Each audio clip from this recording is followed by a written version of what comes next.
This conference will now be recorded. Now we'll call meeting to order. First on the list is to approve the agenda.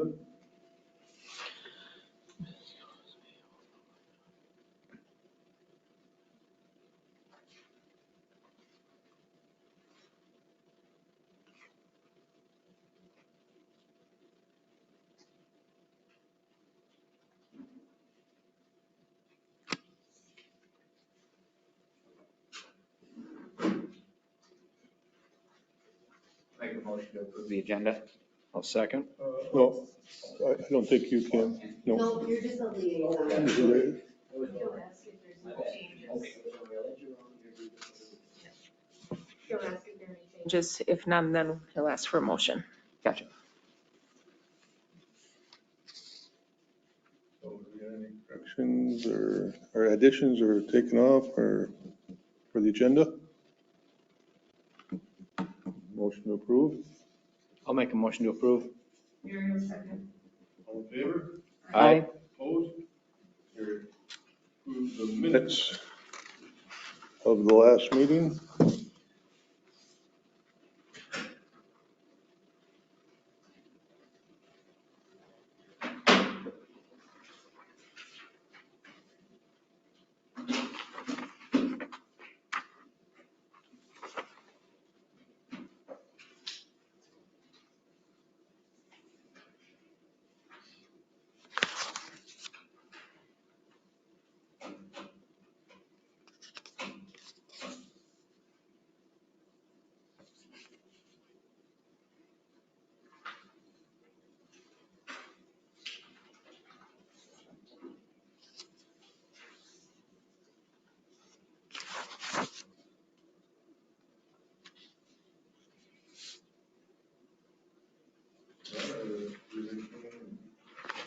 Yeah.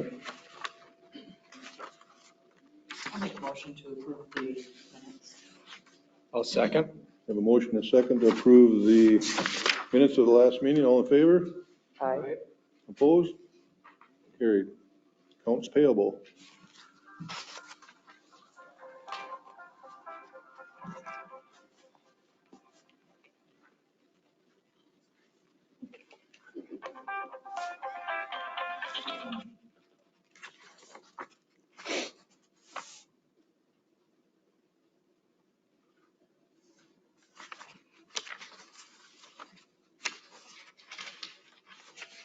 Which light was fixed, Mike, up at the Oh, it school? was one that got hit. Knocked down.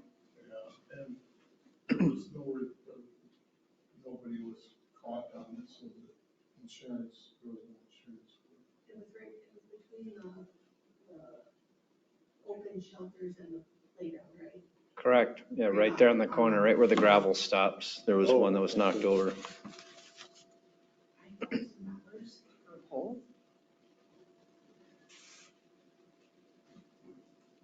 Was that like a, Just a street light? Well, I guess I don't remember. Was there? yeah, those lights, just like out here? They had to replace the whole thing there, it looks like.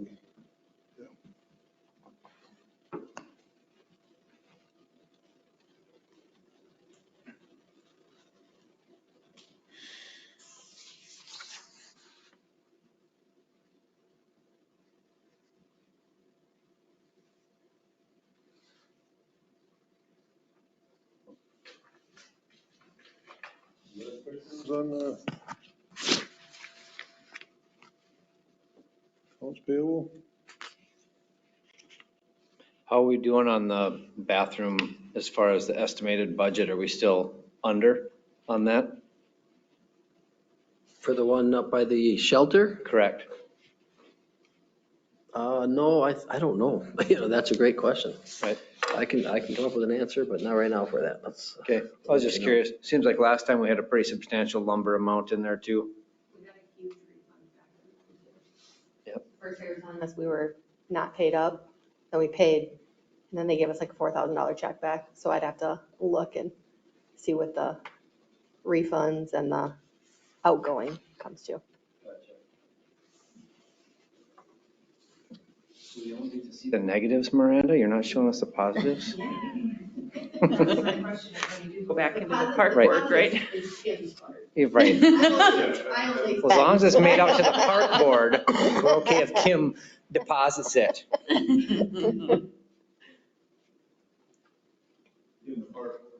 Not the street. It didn't go back in the street, did it? No.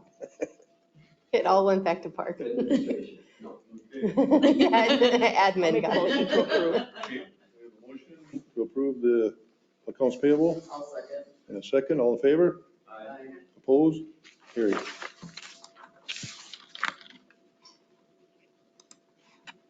And at this time, we'll have the public comment if there is any here.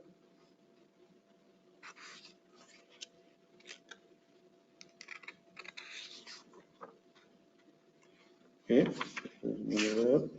So we'll go into unfinished business, the priority list project updates. I think we kind of went through that quite a bit last month. I don't think much has changed since then. Yeah, it's like, I don't think it's even in here. I don't think it's even included.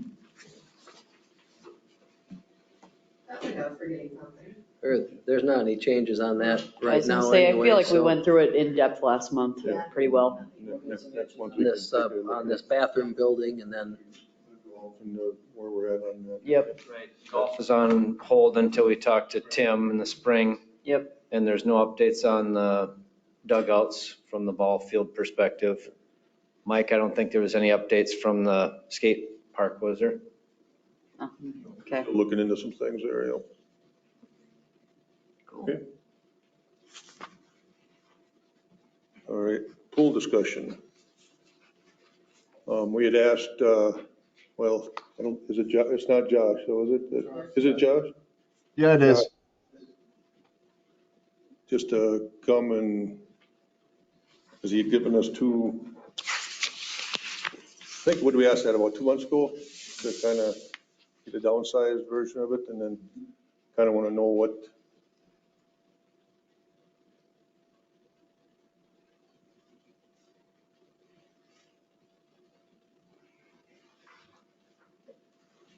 what's next, and we want to, if we have questions and stuff. What was that, Brian, was that the main reason Josh was going to come to oh, just, yeah, well, we've got the two new proposals. We asked for something less, less money to see what it would look like.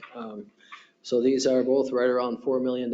So yeah, we asked Josh to be here. I just made Josh presenter, so we've got that up on the screen now. And we just figured we'd have Josh kind of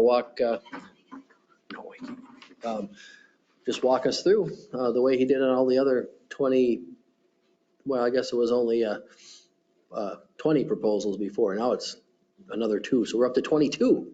All right, take it away, Josh. Yep. Well, thank you guys for having me here. So, yeah, Brian's correct. You guys reached out and asked for some versions for these options. Can you guys see my screen okay? Yep. Thank you. So this is option number 21.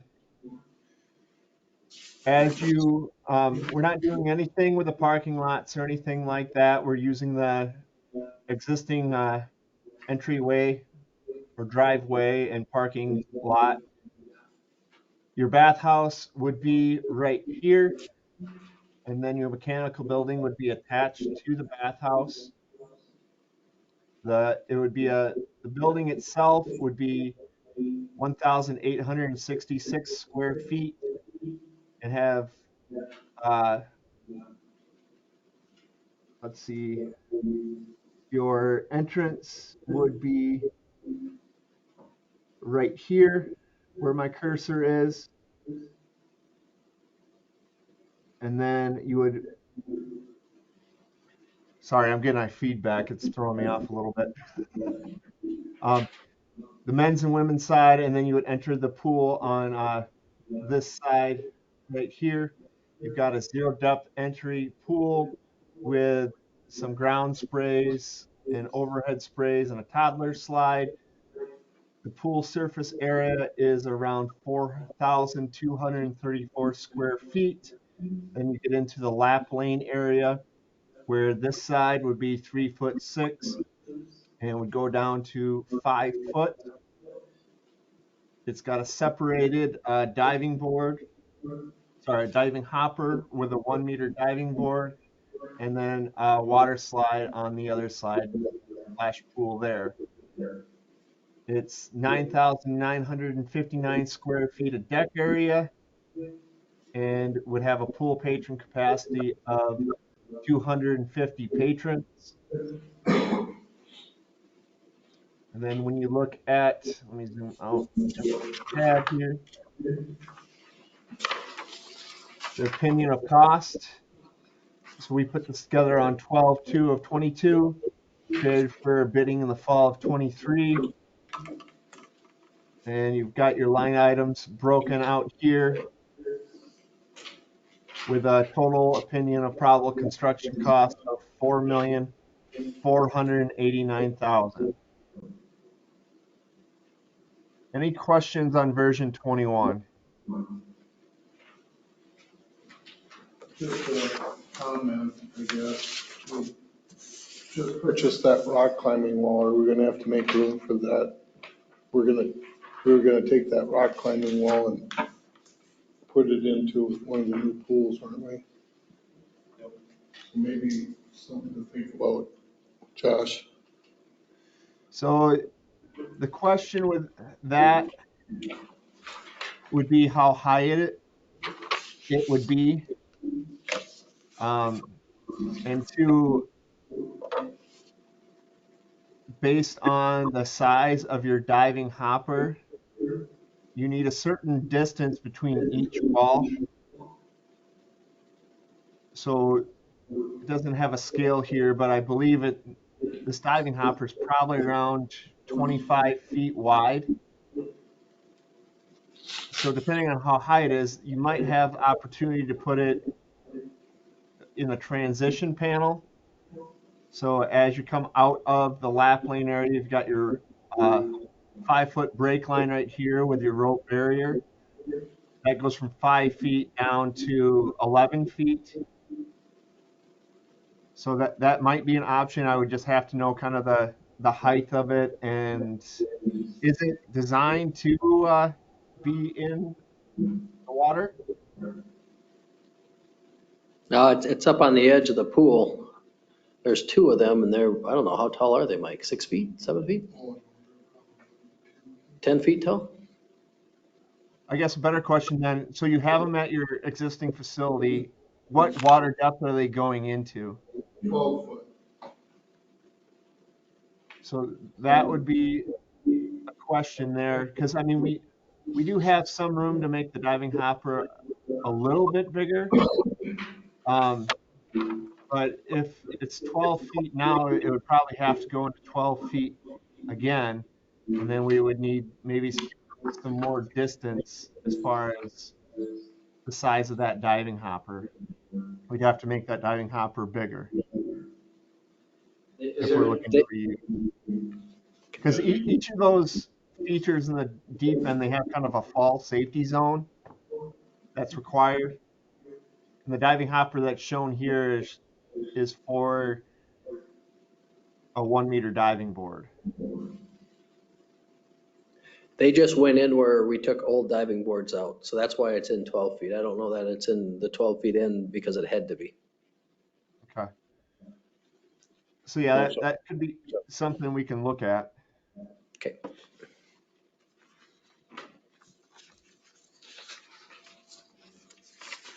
When you installed those, were they just something that you had to attach to the deck, or did you have to re-pour the deck to make the deck thicker?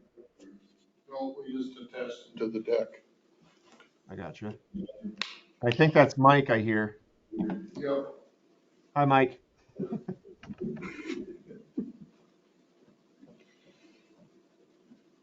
All right.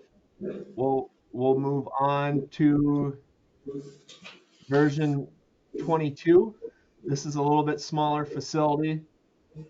So the bathhouse is a little bit smaller because the bathhouse is driven on the square footage of your pool. But here again, we're not doing anything to the driveways, so those will stay the same. We are constructing a new bathhouse and mechanical building that are attached together. It is 1,571 square feet. You would enter through here, go to the bathrooms, and enter the pool on the northwest side. You get into a zero depth with a toddler slide and some spray features. Then you get into your activity water. We're showing a deck slide here and then a 1 meter diving board. And there's also activity water over here where you could have like basketball hoops or different things like that. This is a 3,021 square foot facility with 9,776 of deck area and has a pool patron capacity of 170.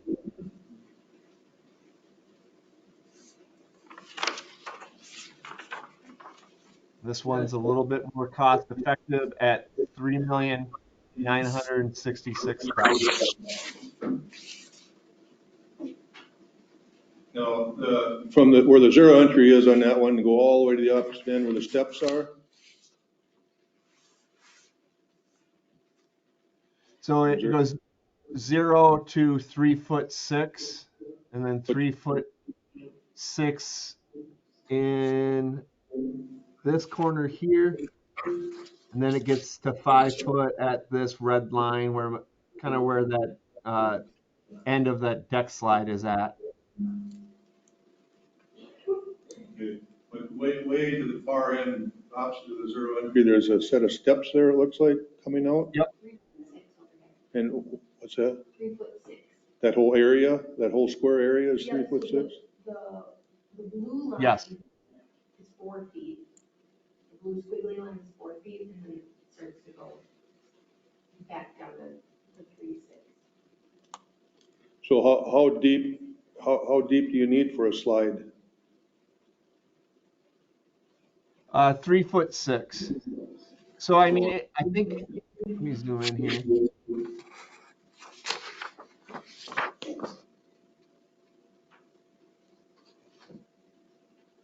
I don't know if I can get it big enough to show what the depth is there.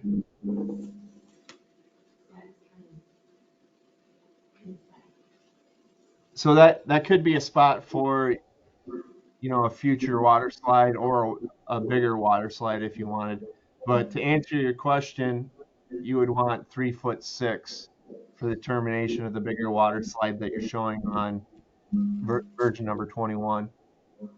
So we could move the slide over there, and then where you got the lap swimming in the bigger one?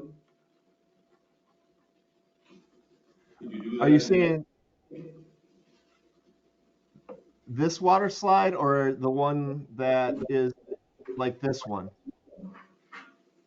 Well, either one you could, no, but to get the lap lanes in there again. On the cheaper one, we've taken them out of the middle. If we move that slide over there. You could potentially do lap swimming. The only problem is the size of this pool is, it's not your standard lap swimming lanes. I believe it's only 60 feet where version number 21 we're at 75 feet. But yes, to answer your question, you could put a water slide in this area. I'm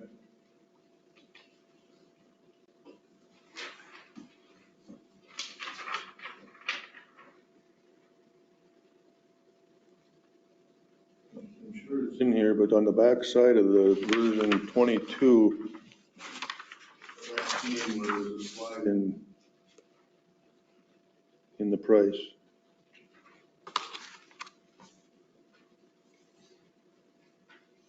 So for version number 22, we have a deck slide for site amenities at $30,000.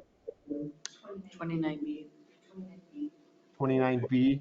And if you look at the cost difference between the two, on 29B for that version for the larger water slide, you're at 200,000. So there's a lot of cost difference between those two types of slides.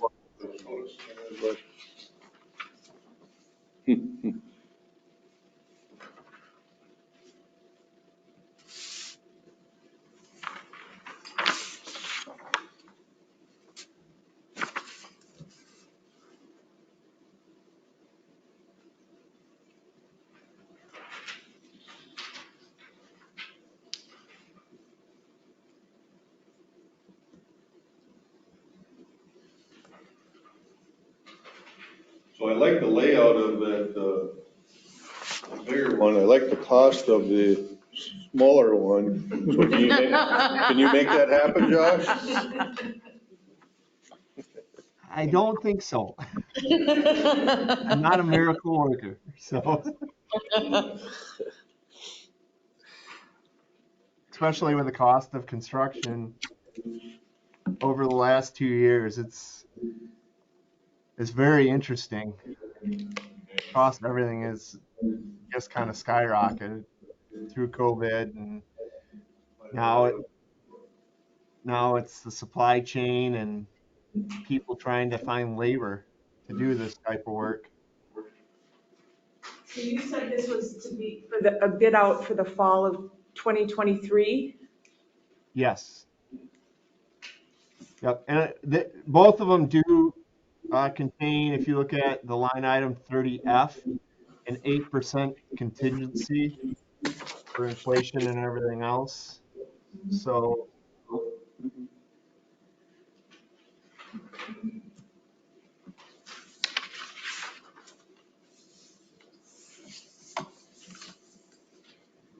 So when do you have to have a yes or a no? well, for us at Burbach Aquatics to begin, we won't even start drawing up plans and specifications until you reach 75-80% of your total funding, because we don't want you guys to sign on with us and spend a couple $100,000 for us to draw up plans, and then the funding never comes through for you guys, and then you have a big bill to Burbach Aquatics. So we won't even start work on the next phase until you're at 75-80% of funding.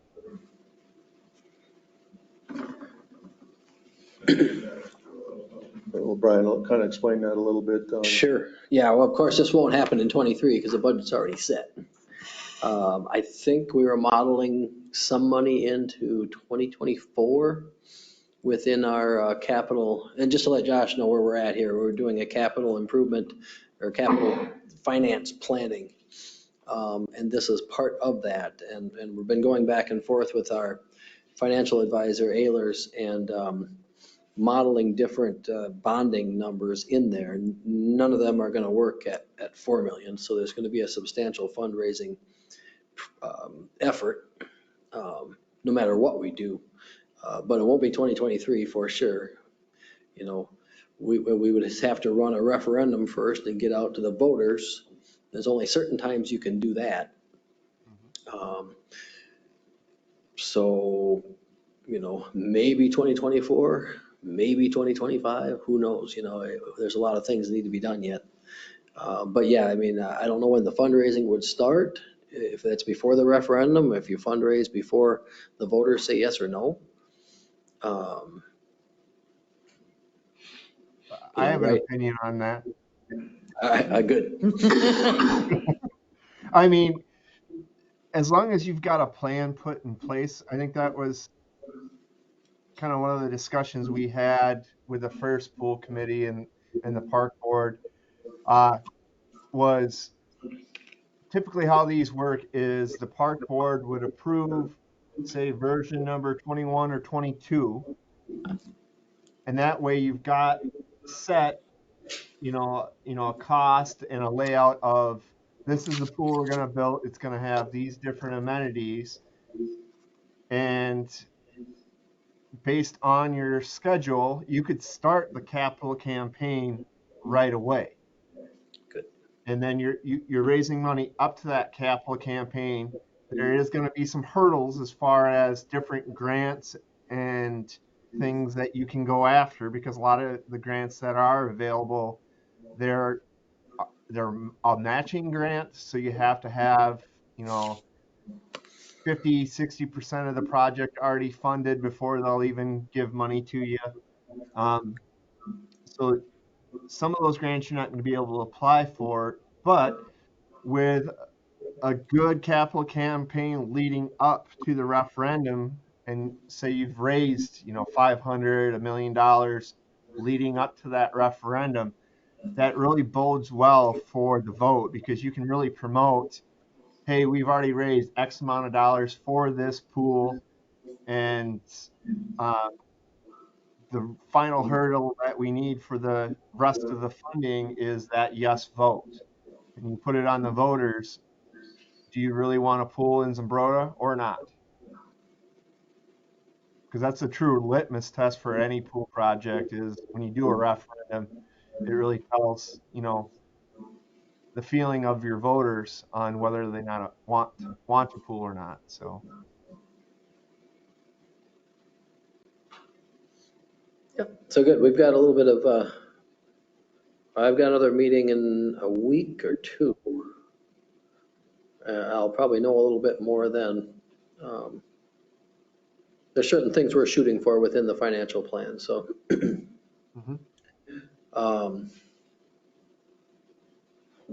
And, it'll be, whatever the council wants to bring forward, but, I think one of the other things we were looking at, council wasn't all for spending that much money on a amenity that we use 3 months out of the year. So we looked at a community center type concept, and 18 million. yeah, oh yeah.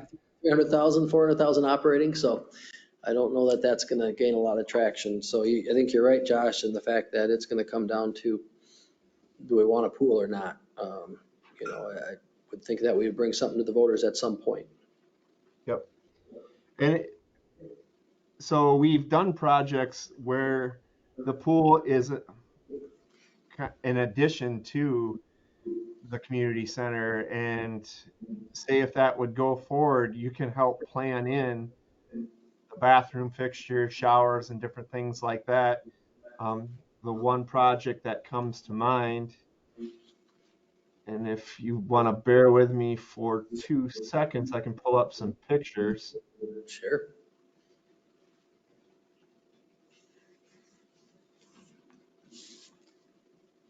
There we go.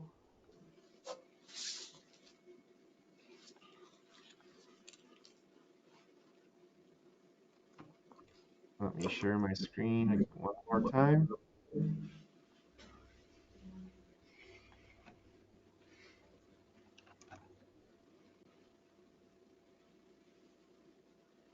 Is Fairfield, Iowa. You can see their community center in the background here. They've got a 0 depth entry. And in Iowa, you can do what you call a rim spray pad. So this is usually the pool water, and this is just additional spray pad with some features on the end there. They have a toddler slide, an overhead spray feature that's interactive. The kids can manipulate the bottom here to affect the water splashing and splash on their friends. They have some spray features, arch features on the side here.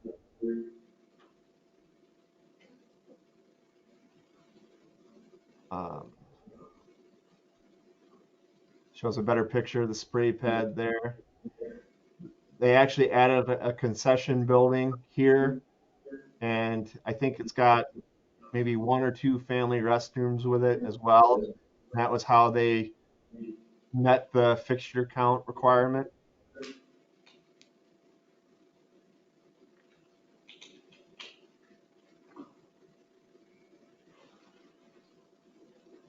But this has your large water slide, your large shade around it, and then the lap lane area goes into the diving hopper, and they have a 1 meter and a 3 meter diving board there.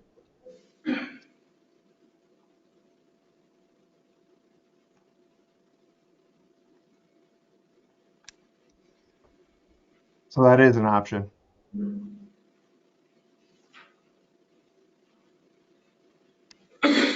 Any other questions for me? On that back page, or the prices on there, Josh, the mechanical building you got at $192,000. And then the bathhouse structure, you got 358, and then you got a roof assembly on there and bathroom doors and windows on there. But the mechanical building, that 192 includes the roof and everything then? Yeah, that's just more for the structure itself.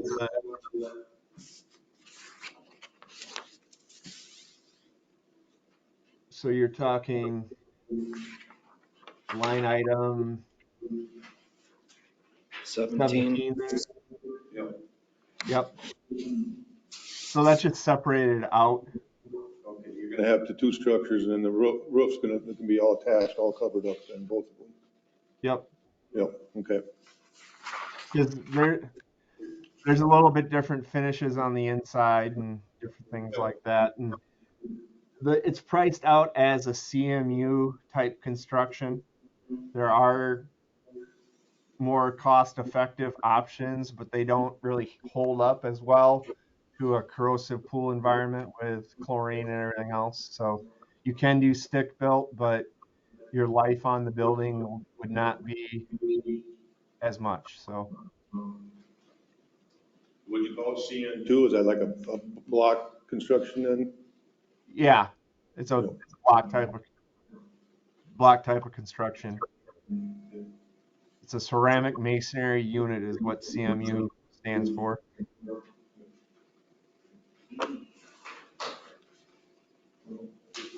If any other questions, we're just gonna have to hash this over a little bit. You're always a phone call away, right, Josh? And You bet. We're here to help. So any other questions, Mike or Brian, or? Okay, well, Thank you. Yep, thank you. thank you so much. Thanks, yep. Josh. Thank you, everyone. Have a good night. Yep.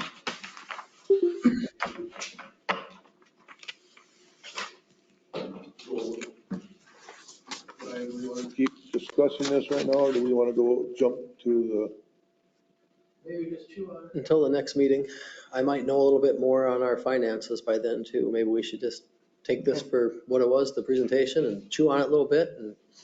And next park board meeting, we'll get back into the pool discussion a little bit more. I'll have a little more direction from council.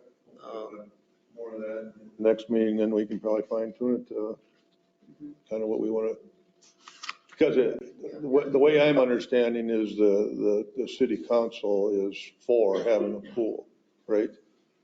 Well, I mean, we understand the amenity and the need for the amenity, and the fact that when people are looking for a community to live in, it's one of the things they look for. We look at the. I just don't want to go into a lot of legwork if the council just says, well, we don't want a pool, so. We present the community center concept and the costs associated with that. It is going to come down to pool or no pool. So. Because I don't think the community center, maybe in 15 years from now, we can build up towards a community center. But yeah, that's stuff all we have to know pretty, because we don't, like you said, we're going to be pushed out to 2024 for sure. And And for this capital financial planning, we start the budget probably in May, the 2024 budget, and we have to have all that nailed down by then, because we have some decisions to make as far as bonding for roads, or if we're just going to keep paying cash for roads and doing them every 2 years, those type of questions, along with a pool question and that type of stuff. So May, at the very latest, we'll have solid answers on all of this stuff. I mean, how much they're gonna give us, you mean, or what? how much we can afford to bond for. Now, again, it would be a voter-approved levy, basically. But that kind of handcuffs other things that need to get done, possibly, if we go too much. So it's basically the number. You know, can we do 1 million? Can we do 1.5 million, 2 million bonding, 3 million bonding? I don't know right now. We're getting closer. You know, I've got a document now that I can have them model in different numbers, and we can show the council that this is what the levy would do, you know, if it's passed, that type of thing. And that'll help in the decision-making. But within the next few months, that'll all be in front of us. So this assessment or this thing that you're doing, this report thing, has that been presented already to you guys then, or they're still working on The it? preliminary has been presented to us and council during a work session. We called that one shock and awe because we just put everything in there. That, you know, if we did this and that and the community center and the pool and whatever else. Well, yeah. So now we're backing things out and toning things down and what will fit on specified levy increase amounts or tax rate amounts. Well, if they're not willing to spend 4 million on a pool, they're surely ain't gonna wanna spend 16 million on a, I mean, Yep, but but we wanted to do the look at it. We wanted to look at all the options, and I don't think that one's gonna be something that we're gonna wanna go for. So then we're back to the pool option. And then that gets to the question of pool or no pool. You know, either- and I don't wanna keep hashing on this, but ever since I've been on here, that was what we were trying to stay away from, is all of a sudden another project, you know, that puts the pool on the back burner, you know, and then you start throwing out this community center. It's like, we surely don't want to discuss that for 3 years and then all of a sudden, oh, we should be doing the pool now, you know, because we put that 100,000 into the pool, hopefully only to last for 2-3 years. And Right, so in the next few months, we'll have answers to those questions. Yep. okay, any other discussion on the pool? Okay. All right, we're going to go to the park encroachments. I think So I threw a memo together for that. I don't know if you got a chance to read it, but I think you all know we've been meeting with residents to discuss the encroachments. And Liz and Kurt had come in earlier and discussed with us.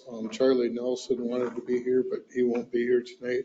After Liz is done here, I got some stuff from Charlie. Kurt and Liz live at 329 Parkview Curve, and their encroachment is a shed that was built in 1998 by the previous owner, and that sits 17 feet onto parkland. The conversations that we had was how we can reconcile these encroachments, make everybody be compliant without any extreme hardships. Some discussions was that if the owner did not build it and it was bought with the encroachments in place, would it work to say that the encroachment can stay until some point that the property and house are sold and then the shed has to be moved? Also, there was a mention of just a straight easement to the owners for the encroachments, with knowing that there could not be anything else added to the encroachment areas. And also in discussion that the owner could not find, that was Charlie. So I think that about sums it up for Liz and Kurt. Liz, do you? I think you did a great job.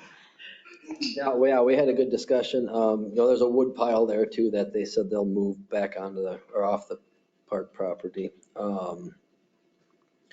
And when we talk about an easement, you know, it was discussed that it's going to be a big financial hardship to even tear it down at this point. And they didn't build it. They bought it with the shed there. Didn't have a survey done when they bought the house, but most don't. Didn't come up with the realtor. So they really inherited this. You know, we still want to get it off park property at some point. So the discussion of an easement, that would be written, the Ganridge would have to go to an attorney to have that written up and attached to the property that, the building cannot be modified or enlarged. And it needs to be removed upon sale of the property, was what we had discussed. That way, it could be a long time, but we've got something there. And in this case, which is different than all of these other encroachments, they didn't do this. They bought it that way. So kind of taking the attitude that, if you did it, if you put your fence on the park property, if you put your retaining wall or whatever it is, and you did that, then you're responsible to get it off there this summer, or give or take, whatever you decide for a time frame. But with this shed, it's on a slab. It's not going to move. It would have to be tore down. And there was a permit pulled too in 98 for it that was signed off on. So that's the other part of the, So what happens from a permitting standpoint is they will draw it up and show it 5 feet off the property line, and they don't know where the property line was. They just drew it that way. And from, we don't require a survey for all these sheds, because who is going to build a shed if you got to spend $1,000 on a survey? So we haven't gone to that point. So these things could potentially keep happening.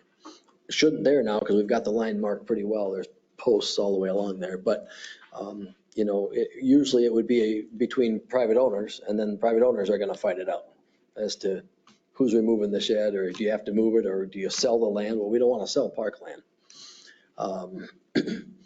But the fact that there was a permit pulled and that it was signed off on really doesn't have any bearing, because we don't go look for property lines. We actually are not supposed to look for property lines. That's the engineer's job. And there was a community in southern Minnesota that got in trouble for finding property pins, because the engineers got mad and said, wait a minute, that's our work. You're taking our work. So in the ordinance, it says that the owners are responsible for finding the property bins. yeah, so If anything happens to the shed in the meantime, you can't rebuild on it and stuff. right, yeah, good point. Yep. Hopefully it does not. Yeah. comes through, it would have to. Yep. Yeah, so that would be something we would look at them to hire an attorney, get it drawn up, get it recorded with the property. And then it would be part of their sale when they go to sell it. So they're gonna have some hardship at some point, when they go to sell, it's probably gonna figure into that. But it seems reasonable, given that they didn't do this. So that's staff recommendation on that one. You want to add, Liz, or? Anything? So then you guys will be in touch with them. I mean, the office will be in touch with them for the easement or whatever. Yep, and once we have that, then we can bring that back here for approval by the park board. Do we have like a city title administrator that could do something like that? Well, Matt Rockney is our city attorney. Okay, He does Would a lot of he- that stuff around town. okay. So you could start there, or any other attorney can draw up an easement as well. But yeah, we'll want to review the wording, and we'll review it with Matt probably. So So he's probably a good person to write that up. possibly, yeah, unless he thinks it's a conflict, then he might recommend somebody else. But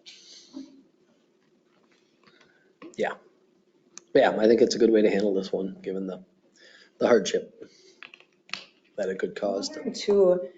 So if we were to sell, hopefully not anytime soon, but years down the road, could the fire department do like a controlled burn and use that? Or is that too close to neighboring? I don't know.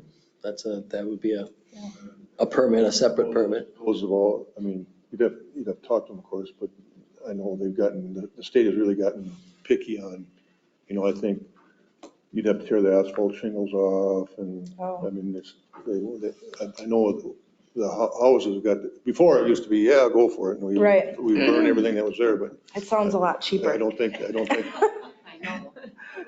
allows,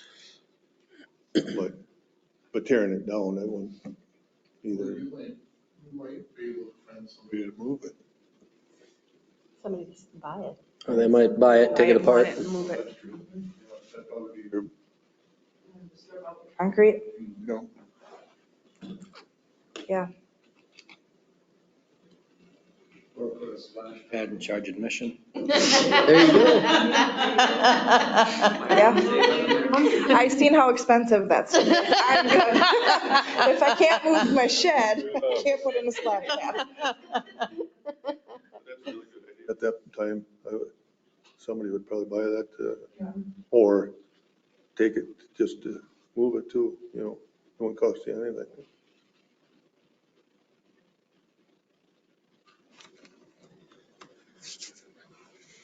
All right, so more to come on that one. Well, probably not until we have the easement. Then we can approve that And then. we'll make a motion on that. thanks, Liz. Thank you. So I just need to be in touch with him to draw up. Somebody, yeah, whether, you know, whatever attorney. Say Matt just happens to be our city attorney, so, but.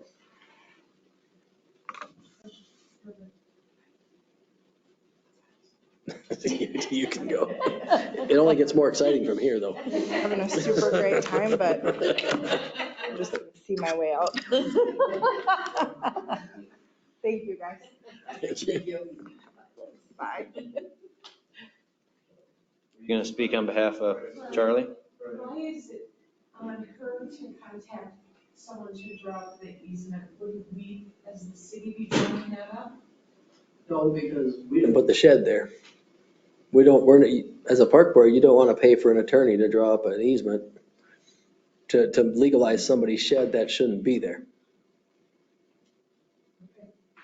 We want the payment to be on them, but you're right, we're gonna fine tooth it until the wording is the way we want it, and it's gonna be on their nickel, sadly. Right. But if she goes to Matt, it'll probably go that way anyway. Yeah, and if she, like you said, she goes to Matt, Matt will probably contact you and it'll be. I can't imagine it'll be too difficult to just say, I can't modify or do anything with this building, and as soon as I Yeah. sell it, it's gonna be the new owner's She's- expense to relocate it or whatever.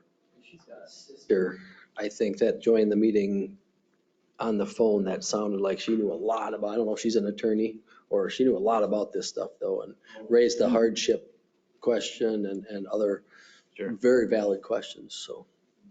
That wasn't Stenson, that must have been Nygren that put that up? That drew that up? And they literally don't check any of that when you're going for a permit? I don't know. That seems odd.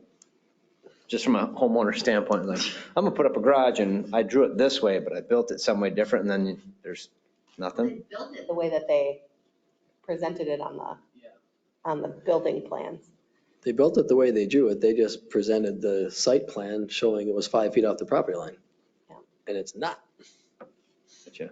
But I mean, it was just strange at the time if someone like Nygren was to build it, and then the building permit has to get signed off, right? Somebody comes out and says, yep, there's no measurements, no nothing. They just look at it and go, yep, it's a 20 by 20 shed. It looks good. Not no, we- realizing that it's 17 feet on somebody else's land. That, we could start mandating a survey to build stuff like that. Right. But then we're really gonna get hammered for that too.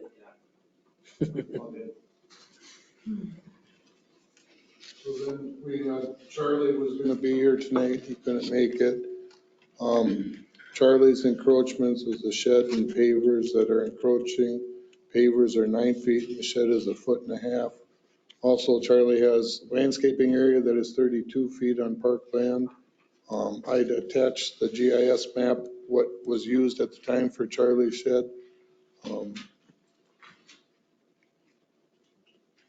It was in Charlie's, he could not find the property pins and used the GIS map given to him by former city staff. And that's what he used to base his property line on. Also, he has improved the parkland with adding trees and shrubs at his own expense, as well as cutting trees and keeping the area from growing up to noxious weed. Again, the city zoning subdivision ordinance says that applicants are responsible for locating all their own property pins before they do this. He sent an email today, I guess it was. He had that picture of the GIS, which he says was basis Dan King and I had on site when deciding to add the shed's lean-to addition. We both thought it was only over the 5-foot setback. Dan also said he wasn't concerned because the ditch behind the shed and all along the property wasn't visible from the park. That said, I've done landscaping on the east side of the ditch to manage erosion and control weeds, planted shrubs, trees, etc. at my own expense. Lastly, I'm reclaiming rainwater from roofs and outbuildings, shed and porch in order to not have to use as much city water. One receptacle is located on the east side of the ditch next to the porch. So he has these, I don't know if they're 250-gallon totes that he's storing water in and pumping water out of. They're also on the part of the. He can still do collect water as long as he moves the tanks on the. Yep, and he agreed to move the tanks. So far, that's the only thing. It's just part of the lean-to is on, right? So that's an easy fix also, right? Yeah, at this point, if you want staff recommendation, and Mike did a nice job. Charlie was concerned that he wanted to get all those details passed along, so I would, staff recommendation, he agreed, he said I can move the water tanks. We really need to walk the property when the snow melts just to get the whole lay of it on a few of these, because some of them other ones have to do with landscaping too. But this one is retaining wall. Basically, Charlie built, he's taken 32 feet of parkland that in all probability is 32 feet of extra backyard at this point, or most of it is.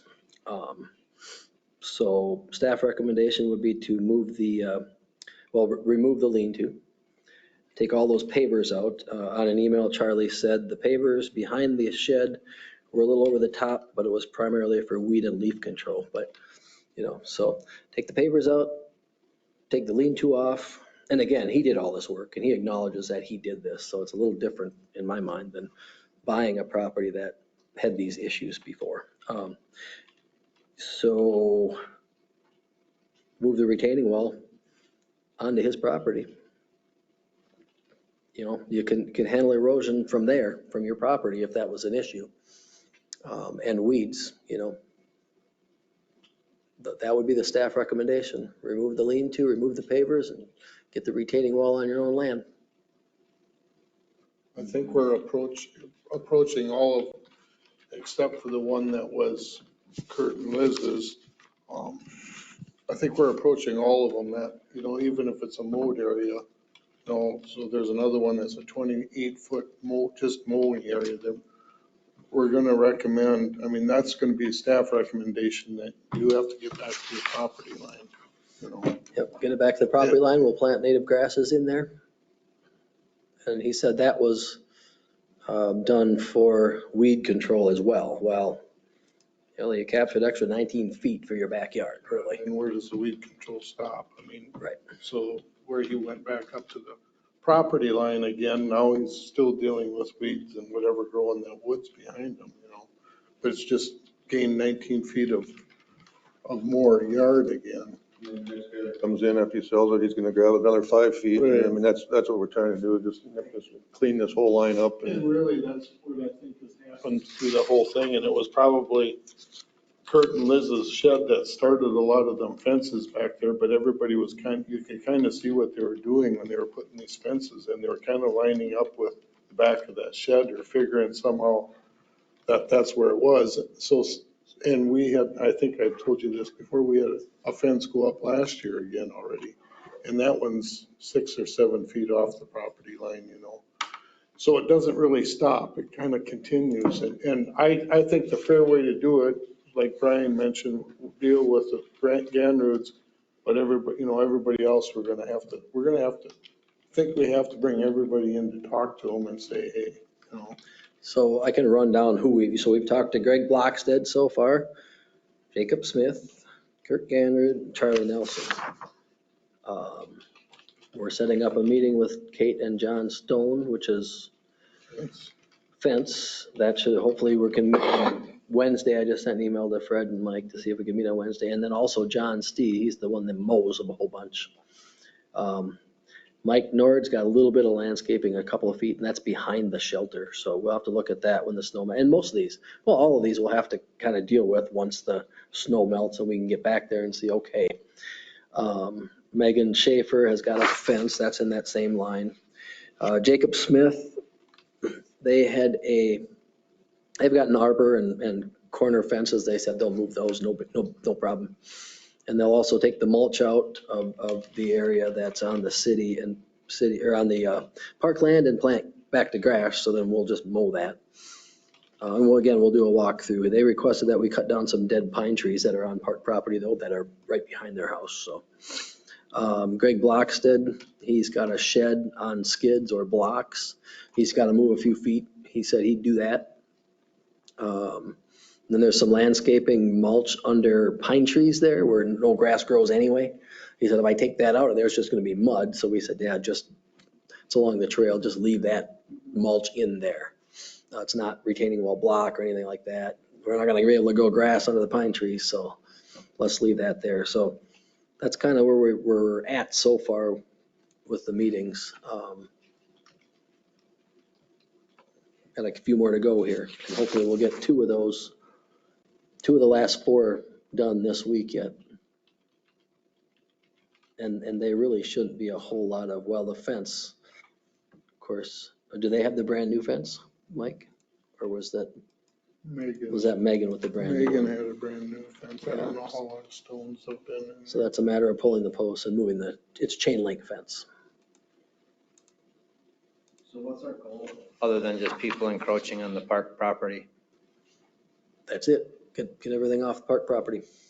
So does the park want to establish a permanent fence or a natural barrier or something so we know where the property line is? We're not doing this every few years, because if nobody's going to monitor how far over somebody mows their lawn or whether or not a hosta grows a couple of feet into park property, I mean, this is going to be a never ending thing, right? At our last meeting, we talked about getting, like the golf course does, maybe put some permanent white stakes and PVC cemented in, like from this corner to this corner and then a couple in between. Right. All along there. Correct. So I would think you'd want to put up some sort of visual barrier so that any future people, especially even existing homeowners that are just going to mow their lawn, they know they can't cross our property line. And then is it just going to be this property line? Or are we going to continue to do this at East Park and all the other parks, or why is it just this one area? It seems like this started with the campground discussion, so I'm just curious. No, that was way before that. 2018, right? 2018. Yep. It started in 2018, and actually was a park land that was out by Quick Trip, actually, is where it kind of, this discussion started with hookers out there and the car lot. And then after that roundabout was all done, then I think that got straightened out. In the meantime, that covered bridge had been talked about, and Neil at the time had asked, I think it was WHKS, to see if they could survey or do a quick survey. Never had a complete survey done like we did, and I think that Jonathan Schofield did a really nice job of explaining it all. And I think that's what we actually needed, was a complete survey of it to know where it was at. Right, and we've been very careful to articulate that. I think if you look back in minutes, we've articulated that very carefully, that this did not come about because of the campground. But what we learned is that the campground is quite a bit farther away from properties than we thought it was, even. You know, that was a lot of the argument that it was too close. It's right there. Well, no, you're too close. Yeah, we're quite a ways farther from the houses or from the properties than we thought we were. So that was kind of a byproduct of it, but this was going to happen at some point. You know, Rochester did this, other communities have done this. Yeah, it's mainly to, like you said, well, mowing. Doesn't seem like a deal, but all of a sudden, if it isn't explained to the next guy that buys it, he thinks he's got Oh, yeah. 17 feet more property than he ever had. So at some, like you said, at some point in time, this had to get cleaned up but we have to put, I agree with you, some permanent things in there, so. Some sort of marker. And even if it's not a visual eyesore like a big fence post, but digging down in the ground and putting something that isn't easily moved, not just a coffee can full of cement that somebody could move, but dig down with a post hole digger or something and put in like a big cement with the actual markers, right where the corner marker is. If you're gonna, I think it has to be somewhat visible coming up because, how many people are going to go look around and see where that cement is, this way they can, it's pretty marked out, like the golf course, they have the weight stakes every so often. Really, we're not responsible for the property owner's corners. We're responsible for the property line, our property line. Corners are the homeowner's responsibility. We don't have any corners. We just have the long line that goes all the way down. So, yeah. The property pins in the back are homeowners.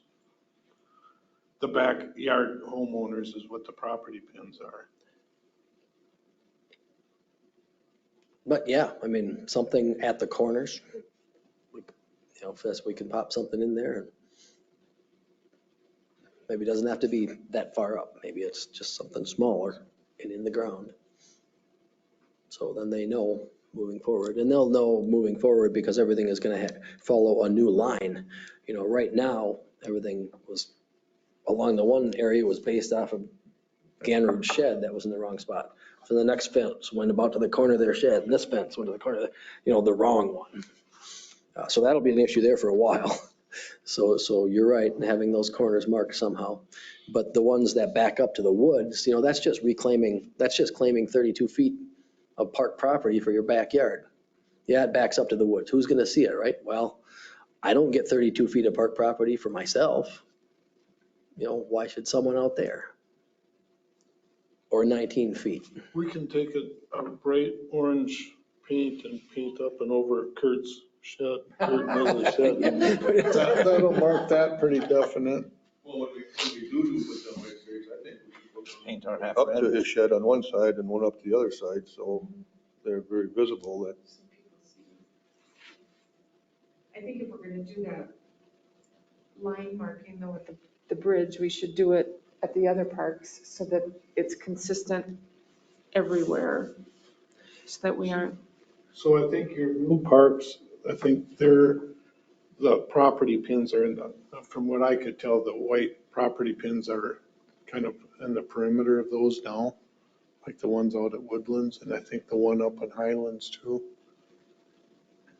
they're more really. Well, from the houses that were there, that's the marks that we used when we built them too. We had them white property pin stakes we actually used to pull property lines off. But I'll double check that. And that's at the golf course, you're saying? Both Highlands and there's one at Woodlands as well. Is there an East Park? There isn't, yeah. I don't know if anything is marked at East Park. No, but they can be found too.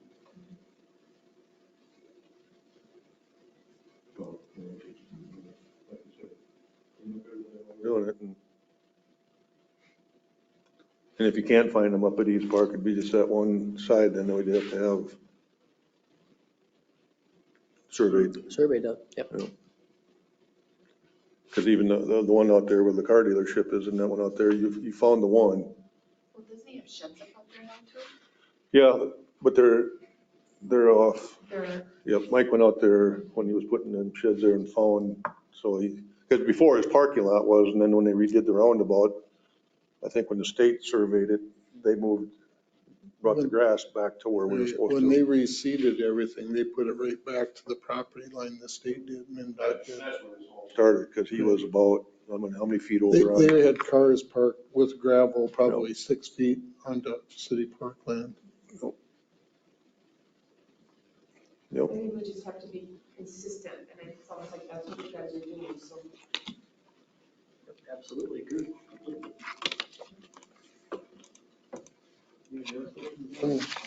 That, or comments, or things we should be doing different, or?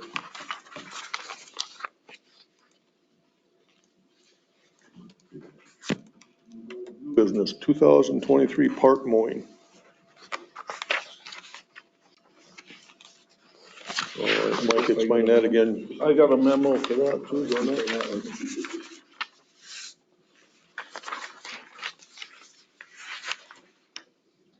Yeah, so in the past, we've contracted all our mowing out, all fields, East Park and the Covered Bridge Park.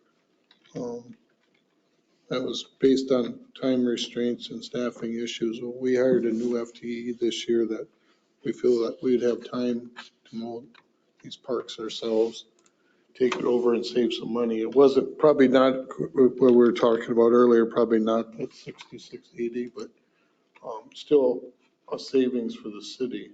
Plus, I think that we've been asked, city staff has been asked to go out and mow for special events. And that ball field, we were asked to go out and mow it some extra times. So I think, and then not that it was anybody's fault, but like Marty, when they mowed, they would be mowing in the rain because they had such a schedule to keep up with, where I think we can mow when it's fit, when it's not so wet. And I think, I think that in the end, I think we'll probably just do a better job of mowing it, Yeah, and what you've got there is that study. That was something I threw together real quick, just taking the Green Edge invoices and putting them in there. And then I looked at hours, potential hours for if we were having someone do it. I got a couple of different opinions on how many hours it would take, and I added some hours to it just to make sure that we weren't undercutting things. So in all likelihood, and Fred pointed out, and correctly so, that I didn't include the equipment in here. We have to go buy a mower. We buy one every 3 years, replace them every 3 years, rotate them. Mike said about $11,000, give or take, call it $12,000. So on the bottom of that page where it says difference, 21,297, it should be 18,000, give or take. So we're going to say about 3,000, a little over somewhere between $3,000 and $4,000 per year, based on these conservative numbers. It's probably going to be a little more based on once we have a pattern down, or once when we mow it a few times, we're going to get quicker. And again, the hours that I put on here, I think we're padded as well. So anyway, there is a savings, and I think the flexibility to do it when we need to do it. We do that anyways in some areas. Covered Bridge Festival's coming around. We mow this area down here so it doesn't get all clumped up. If they would mow it in the rain or something, or we've been mowing part of the outfields at the softball fields because little kids out there are up to their knees by the time their practice days come around with the mowing once a week. So that type of stuff I think would be an advantage. And we do have the extra person now. Not that we couldn't keep that extra person busy doing other things, but we were envisioning putting some of that FTE towards parks as well as, part-time person as well. So anyway, I think Mike summed it up pretty well in the memo. And I know the last 2 years, the Field of Honors got mowed early, and you guys had to go out and remow that because it was all. I just think, even if we're breaking even on the money, to the convenience to be able to do it when we can and have more control of that. And if it turns out in a few years we can't do it anymore, then we'll go back the other way, or request to go back the other way. But I think it's worth the try right now. And you've hired someone into that position already? Yep. Awesome. Someone from town? Yep. Adam Bang from town. We approved that hire a couple of council meetings ago, I believe. Hey, any more discussion on the park mowing, or do? I'm guessing we'll probably want a motion to. Take over the mowing. And then I'll have to get a hold of Marty and let him know. He's been calling, wanting to know about contracts, and I kind of wanted to get it in front of you guys first. So yeah, let's put that to a motion that we're going to take away. Did the city take over? I'll move that the city take over the mowing Of parks. of the parks. Second. We got a motion in 2 seconds. All in favor? Opposed? Carried. Food truck request. We're done on that, too. Sounds like it was pretty self-explanatory. Yeah, this is a little different. So the farmer's market sounds like it's gonna be no longer, just due to lack of participation, but music in the park is still gonna be taking place. So Stefan Yanabach with Firebrick Pizza is just wondering if it's still okay for him to bring his food truck up into the park on those Tuesdays. Could you tell me, does he pay for it? He does. He currently pays for a peddler permit when he parks on, next to the phone company. He pays one of those every year, which nobody does. So we're really glad that he's on top of things. Is he the only one that pays? Yep.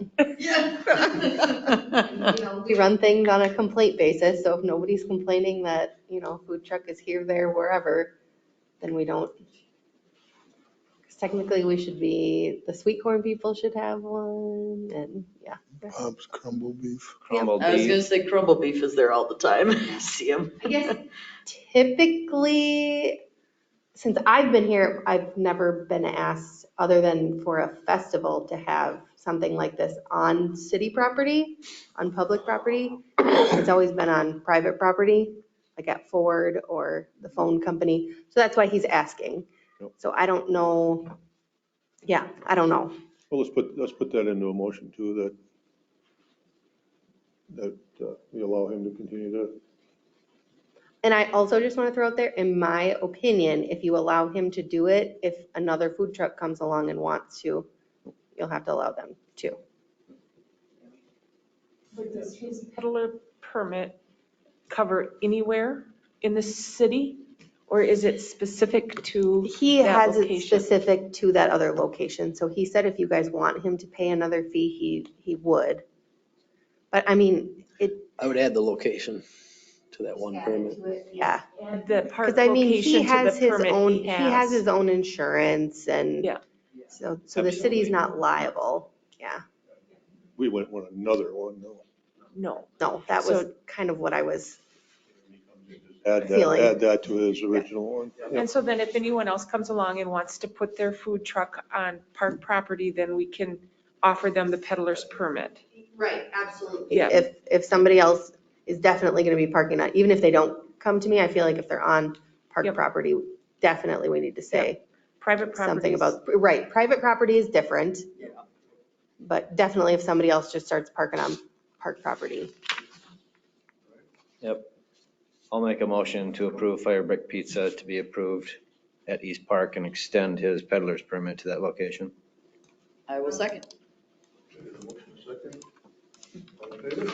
Aye. Opposed? Carried. Look at that, we're down to item 8 already. You don't have anything else you want to talk about? Well, I could, I suppose, but I want to get. I have just a report from Ann. She wasn't able to be here tonight. Okay. She was sick. So she's just got kind of a bulleted list of what she's doing. She's currently working on the guard job posting. She would like to get that posted this month. She's gonna put it, let's see, it says she has plans to put it in the school news, on Facebook, and the paper. And if you guys have any other ideas, I'm gonna push it out on our communication app. But if you guys have any other suggestions, we're open to that. She's also gonna be talking with Kim when Kim comes back from vacation on the pay scale for this year. Because I know every year they get a little bump regardless of, what's discussed here. So if that's anything you guys wanted to discuss at the next meeting or whatever, that would be fine too. And she's also working on getting signed up for a pool operator's license. She sent us a couple options with her school schedule. She wants to be able to do it online. So she found something that she wanted Mike to just take a look at and see if it was what he was hoping that she would have. Let's see, she says she's gonna be heading into the pool shortly to go through some paperwork and make sure that everything is there and ready to go for when the year starts up. She's really on top of it. She's ready to go. To get her in there, I think. And then she wanted to know if anybody had any feedback on the way that lesson sign up went last year. She said she thought it went really super well, and I agree. But if you guys have any recommendations or suggestions, she's always open to that as well. Let's see. Oh, and then she's also wanting to know what you guys feel about the lesson schedule from last year. They did the staggered level times. Now we got a couple complaints about, people saying, well, I have a kid in lesson 1 and 2, and now I have to be there for 2 hours or whatever it is. But we kind of had to do what we had to do with the guards we had. And it wasn't, and when I say I had people complain, I think I had 2. So it wasn't like it was extreme. But yeah, so she wants to see where that's going to go when she has the numbers of how many guards she's going to have. We're still thinking about talking about evening lessons too. So hopefully. And that's it. Like I said, we probably don't hear the complaint you guys do and she does, so. And she was one of them We're just that gonna was go by your complaining. recommendation. Yeah, I was one of those 2. No.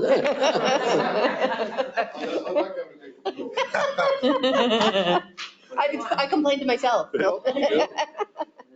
Never too early to get the call out there for guards either, because I know other communities are gearing up to do that real soon too. Yeah. So. So does she get, like, every year, many years, does she automatically get a increase? It just seems like every year she. I don't know. I know she's salaried, but I'm assuming that she gets a percentage bump of some sort. I don't know though. I couldn't even tell you what her salary is off the top of my head. Who handles her salary? Kim, it's in the budget. I can't remember what she gets. Yeah, you guys can set it. Something per month. Stuff we want to compensate her for too, just taking on this. Yeah, I can get you what her salary is for next meeting and. Or you guys have to go over and think if she needs something, just. Somebody they'll have to pick up that CPO certification because I think that's $250, $300 for that, so. And what is that a certification for? Pool operators certificate. Everything Mike does, check the levels. and- Yeah. Well, and with her, a lot of that class, actually the chemical piece is probably a small part of that. A lot of it is actually managing the pool and running the pool and stuff. And we've always, when we had the manager before, always carried a CPO as well as one of us. And I think it would just be good for her to have it. Well, that would be like continuing education for her. Yeah, right. I think you gotta be recertified every 5 years. I'm more concerned that we get the phone call from Mike one of these years that says it's no longer functional. Because we're on borrowed time according to the clock, right? This is our rubber year, this is our borrowed year when they redid it. Just try and see if the wall caved in. If it hasn't, we're good. Yeah, I'm afraid that we don't have anybody that gets sick there.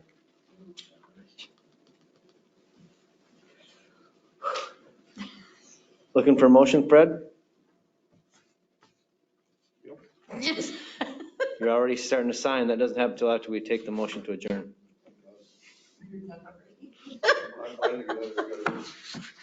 So yes, I would entertain a motion to adjourn. I'll make a motion to adjourn. We have a motion?